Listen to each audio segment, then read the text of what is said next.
For years, my daughter saw my life's work as glittering assets for her social calendar, and me, her personal accessory keeper. But when she called my most sacred jewel just an object, something inside me snapped. Her lavish engagement party became the stage for a quiet woman's most audacious act of reclamation.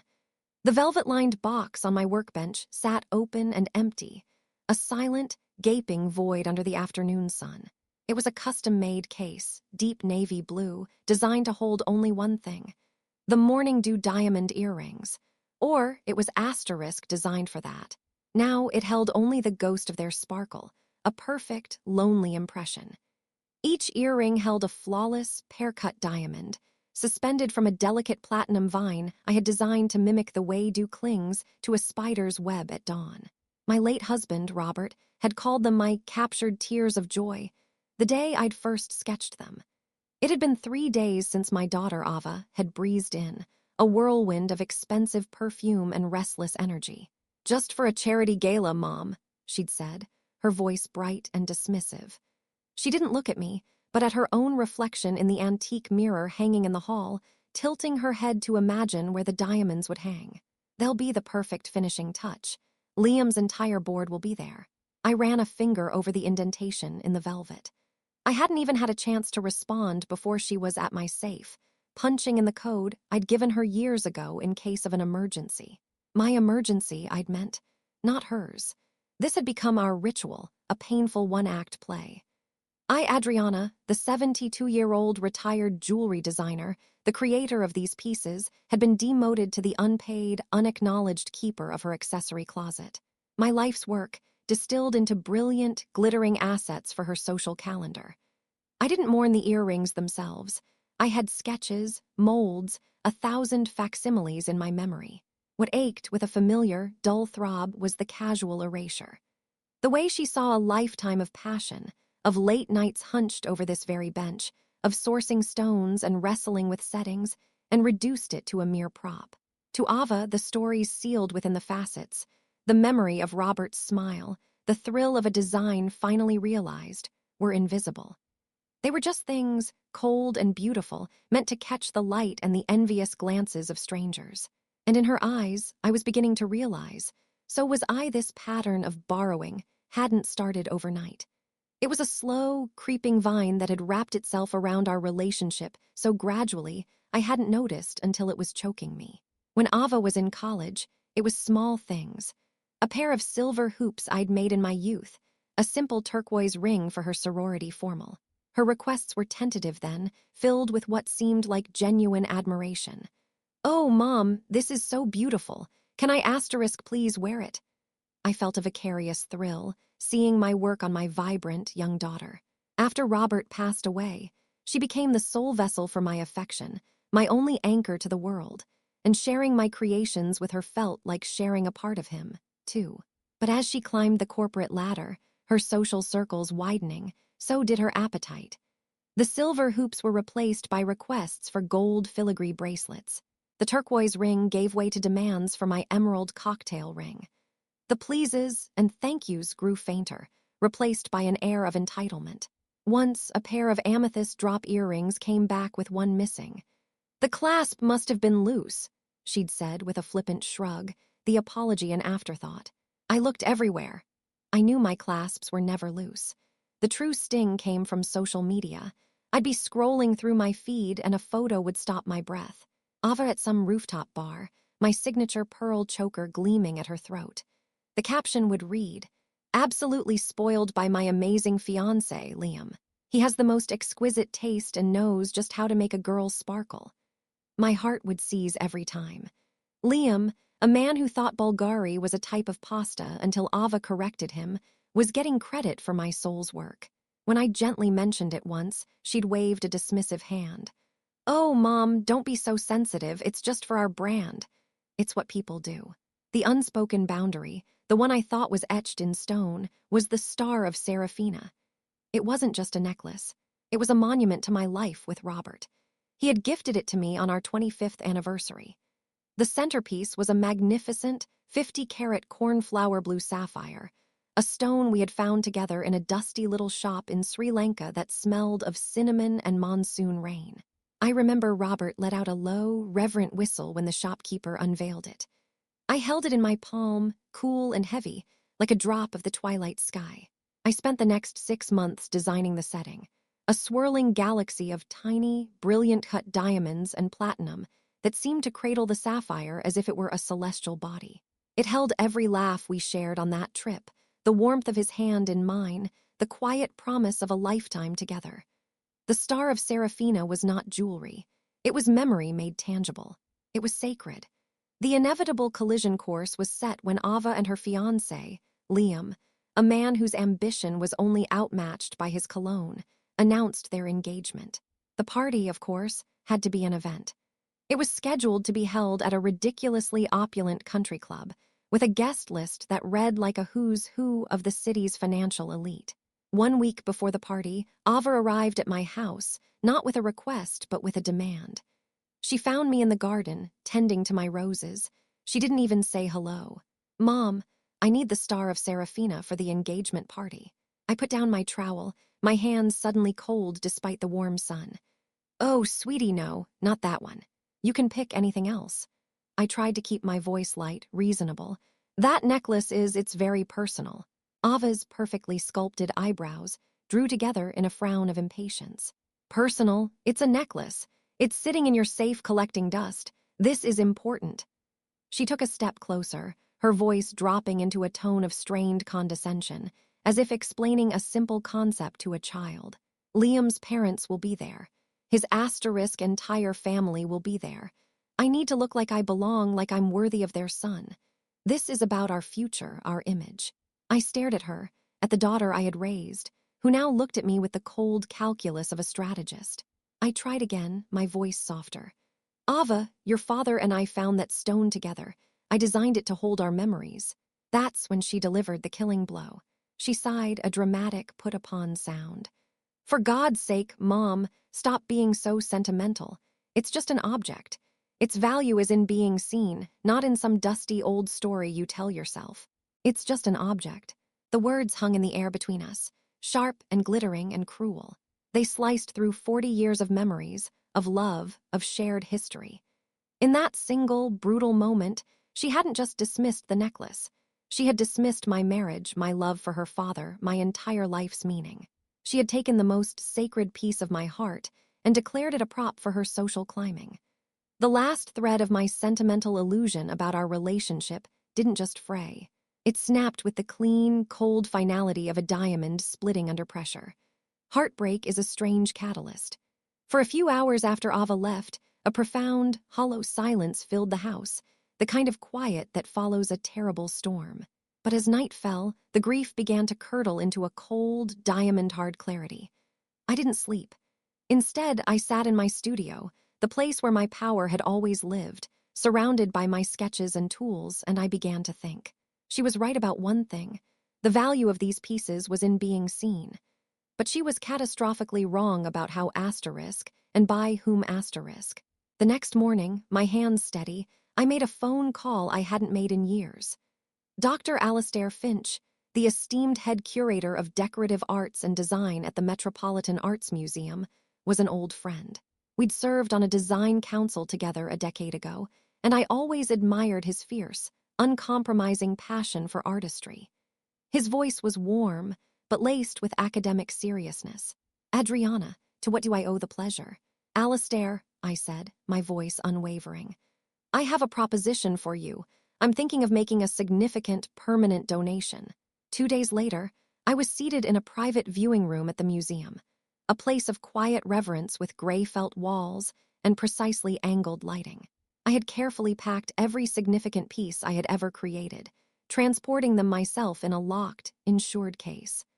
From my first award-winning brooch to the final, shimmering crescendo of the star of Serafina, they lay on a vast, velvet-covered table. As Alastair and his top conservator, both wearing white cotton gloves, carefully unwrapped each item, a hushed awe fell over the room. He held up the morning dew earrings, turning them under the focused light. "My goodness, Adriana," he breathed, his professional composure melting away into pure, unadulterated wonder. "This isn't just a collection. This is a living history of 20th century American jewelry design. The craftsmanship, the innovation, it's a national treasure. His words were a balm to a wound I hadn't realized was so deep. He saw me. He saw the work, the history, the soul. Here, my life's passion wasn't a prop. It was a legacy. While the museum's legal team worked with my lawyer to expedite the deed of gift, I took another, more satisfying step. I met with my financial advisor, a sharp woman named Carol who had managed Roberts and my estate for 30 years. We calculated the significant tax benefits from the donation and combined it with a substantial portion of my personal savings. The plan was simple, elegant, and final. I was establishing a new trust, a perpetual grant for aspiring artists who possessed talent but lacked means. It would be called the Adriana Rossi Grant for Emerging Jewelers. I wasn't just giving away my past. I was investing in the future, a future that had nothing to do with Ava's social calendar. It was a future I would curate myself. The night of the engagement party was a spectacle of calculated extravagance. The country club ballroom was dripping with floral arrangements and ice sculptures, the air thick with the murmur of discreet wealth. I saw Ava across the room, a vision in a couture gown that must have cost a fortune. She was radiant, playing the part of the blissful fiancée to perfection, but I noticed the subtle tension in her jaw and the way her hand kept drifting to her bare, unadorned neck. A flicker of irritation crossed her face whenever she caught my eye. When the time came for the family toasts, Liam's father, a pompous man with a booming voice, spoke at length about mergers and assets, thinly veiling his speech as a welcome to Ava into their portfolio. Then, Liam gestured to me. And now, a few words from my lovely future mother-in-law, the incredibly talented Adriana Rossi. A polite ripple of applause followed me as I walked to the small stage, my steps feeling lighter than they had in years. I smiled, a genuine, serene smile, as I looked out at the sea of expectant faces. Thank you, Liam. Thank you all for being here to celebrate this union. My eyes found Ava's. Her expression was one of smug anticipation, assuming I would now sing her praises and validate her triumph.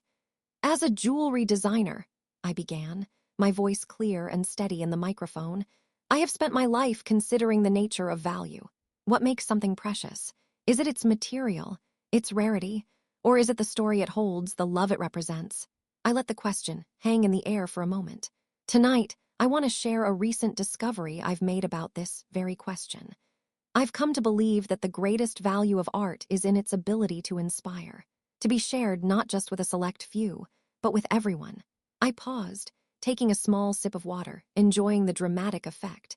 It is for this reason that, as of yesterday afternoon, my entire private collection of works, every piece I have designed and treasured over the last 50 years, including the Star of Serafina, has been formally and irrevocably donated to the Metropolitan Arts Museum for their permanent collection. A collective gasp sucked the air out of the room. The silence was absolute. Then, I delivered the final, elegant blow. Furthermore, to ensure that the spirit of creation continues, I have used the proceeds from this endowment to establish a new foundation, the Adriana Rossi Grant for Emerging Jewelers, to support the next generation of artists. I looked directly at my daughter. Her perfect smile was frozen, a grotesque mask of disbelief. The color drained from her face, leaving her expensive makeup looking garish against her suddenly pale skin. Liam stood beside her, his jaw slack, his eyes darting between me and Ava as if trying to recalculate a stock that had just plummeted. The silence broke, not with murmurs, but with an explosion of enthusiastic, genuine applause from the guests who understood the cultural significance of my act. In that moment, Ava's carefully constructed social victory, built on the foundation of my legacy, had been publicly and spectacularly demolished. The invisible power she had taken for granted was not just visible now, it was gone. The party imploded. Guests swarmed me, not with condolences but with earnest, heartfelt congratulations. Fellow art patrons, collectors, even a few trustees from other city institutions shook my hand with vigor, their eyes shining with respect. Across the room, I saw Ava, cornered by Liam's horrified mother, her face a mask of crumbling composure. The celebration was over. The real storm broke later that night. I had just settled into my favorite armchair with a cup of chamomile tea when the front door flew open, slamming against the wall. Ava stood there, her couture dress wrinkled, her mascara smudged from furious tears. "How could you?" she shrieked, her voice raw and ugly. "You ruined everything. My one night, the most important night of my life, and you made it about you." I didn't flinch. For the first time, her rage didn't penetrate my peace. I simply took a slow sip of my tea and looked at her. "I didn't ruin your night, Ava. I reclaimed my life." "Reclaimed your life," she spat, advancing into the room. "Those were my legacy. They were supposed to be mine. The star of Serafina, you promised it to me." "I never promised you that," I said calmly. "You assumed it. You saw my work, my history, my love for your father as nothing more than a collection of accessories to bolster your social standing. You told me yourself it was just an object. So I gave it, and all the other objects, to people who would understand their true worth." Her anger began to fracture, revealing the panicked desperation beneath. "But what am I supposed to tell people? What about Liam's family? You embarrassed me. You embarrassed us." "No," I said, setting my teacup down with a quiet click. "I simply told the truth. My legacy is one of artistry and love. It now belongs to the world. My future will be dedicated to helping young artists who have dreams but no resources. That is my choice." The fight went out of her, replaced by heaving sobs and finally the desperate plea I knew was coming. "Please, Mom, call the museum. You can undo it. Please." I looked at my daughter, truly looked at her, and felt not anger but a profound and sorrowful pity. "It's done, Ava. The life where you could take from me without a thought is over. This is the new reality." The balance of power in our relationship hadn't just shifted, it had been permanently redrawn, and I was holding the pen. Several months have passed since that night. The world did not end. It simply began anew. My studio, once a place of quiet, solitary creation, is now filled with a different kind of energy. Twice a week, I meet with the first recipient of the Adriana Rossi Grant, a brilliant young woman from Brooklyn named Maya. Her eyes, alight with a passion I recognize so well, pour over her sketches as we discuss the intricacies of a setting. Her talent is raw but immense, and guiding her feels more rewarding than any compliment I ever received at a gala. The museum's new exhibition, The Art of Adriana Rossi, A Legacy in Light, is a phenomenal success. The centerpiece, of course, is the Star of Serafina. I visited last week, alone. I stood before the brilliantly lit display case and saw it not as a personal memory, but as a piece of history appreciated by hundreds of strangers every day. A young couple next to me was marveling at it. "Can you imagine the love story behind that?" the woman whispered to her partner. I smiled to myself. Yes, I could. Ava still texts, of course. The messages have cycled through rage, guilt-tripping, and now a hollow, performative affection. "Thinking of you, Mom," she wrote last week. I read it, felt a flicker of the old maternal ache, and then put the phone down and returned to Maya's designs. The wedding is apparently still on, though I hear from friends that the engagement has been strained. My life is quieter now, but it is infinitely more full.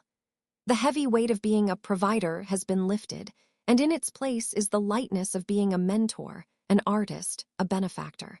I am no longer just a mother.